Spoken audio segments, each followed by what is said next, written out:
அனைவருக்கும் வணக்கம். இது கதைக்கான நேரம். மௌனம் குற்றத்தின் துணை. அந்த காலை நேரத்தில் வழக்கம் போல G70 பஸ் கூட்டமாகத்தான் இருந்தது.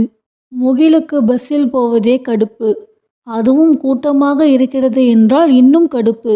தன் அம்மா லதாவை முன்னால் ஏற சொல்லிவிட்டு அவள் உள்ளே முண்டியடித்து போகும் வரை பார்த்துவிட்டு இவன் பின்புற வழியாக ஏறி நின்று கொண்டான்.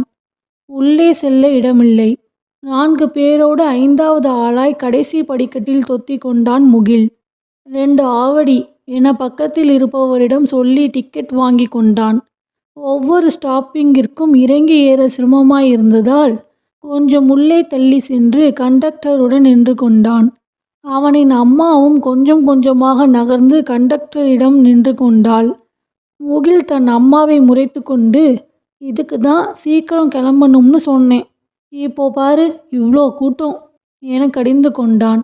அவளும், ஏண்டா நானும் துணி துவைச்சிட்டு இட்லிக்கு மாவு போட்டுட்டு தானே வரணும், இல்லைனா திங்கட்கிழமை என்ன பண்ணுவேன் என்று ஆதங்கப்பட்டு கொண்டாள். நேத்தி போலாம்னு பார்த்தா உனக்கு வேலை வந்துடுச்சு.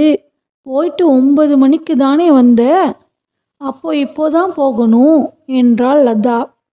ஆமாம், இப்போ உன்னோட தங்கச்சி வீட்டுக்கு போகணும்னு ரொம்ப அவசியம் என கூறிக்கொண்டு முணுமுணுத்தான். பேருந்து டிராஃபிக் காரணமாக சற்று மெதுவாக சென்றதால் கொஞ்ச நேரம் ஃபோனை எடுத்து பாட்டு கேட்டு கொண்டிருந்தான் முகில். சிறிது நேரத்திற்கு பின் பஸ் கிண்டியை தாண்டியவுடன் முகிலின் அம்மா குரல் கேட்பது போல உணரவே முகில் நிமிர்ந்து பார்த்தான். ஆம், அவன் அம்மாதான். யாரோ ஒருவனை திட்டி சண்டை போட்டு கொண்டிருந்தாள். என்ன ஏது என அவசரமாக ஹெட்செட்டை கழட்டி அருகில் போனான். டேய் பொறுக்கி பயலே, அந்த பொண்ணு ஓரமா தானடா நிற்குது, மேலே வந்து ஏறுறியே எருமை, அப்படி தள்ளி போடா பொறுக்கி என பொறுமி கொண்டிருந்தாள். இடம் இல்லைல்ல, பஸ் வேற கூட்டமாக இருக்கு, எங்கே போவேன் நான் என சொல்லியபடி தலையை தொங்க போட்டான் அந்த இடிமன்னன். ஜீன்ஸ் பேண்ட்டும் டிஷர்ட்டும் போட்டு இருந்தான். காதில் ஹெட்ஃபோன். பார்ப்பதற்கு சிறு வயசு பையன் போலதான் இருந்தான்.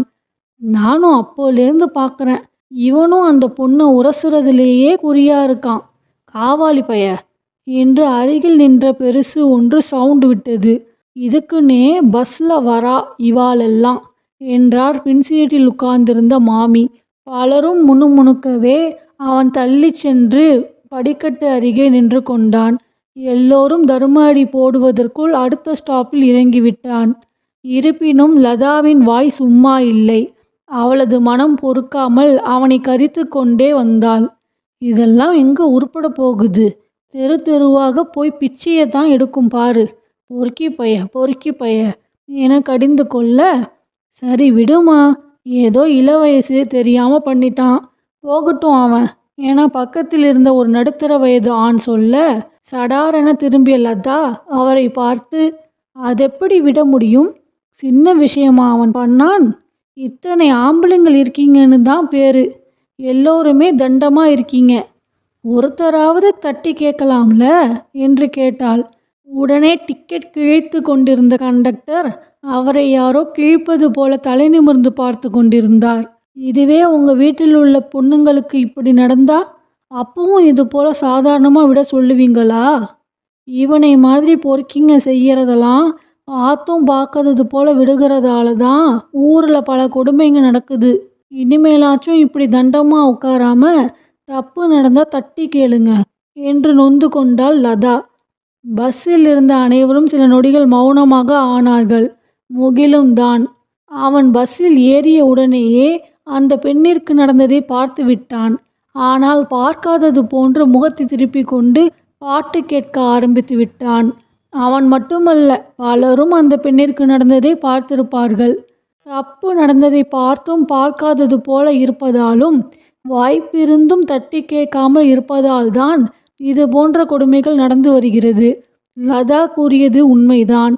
வாய்ப்பிருந்தும் தப்பை தட்டி கேட்காத எல்லா ஆண்களும் தண்டம்தான். அந்த தண்டத்தின் தண்டமாக முகிலும் பஸ்ஸில் ஒரு ஓரமாக நின்று கொண்டிருந்தான். தன்னுடைய மௌனமும் ஒரு குற்றத்தின் துணையோ என சிந்தித்து கொண்டு. இந்த சிறுகதை வீடியோ பிடிச்சிருந்தா மறக்காம லைக் அண்ட் சப்ஸ்கிரைப் பண்ணுங்க. உங்களுக்கு தெரிஞ்சவங்களுக்கும் இந்த வீடியோவை மறக்காம ஷேர் பண்ணுங்க. உங்க கருத்துக்களை கமெண்ட் பண்ணுங்க.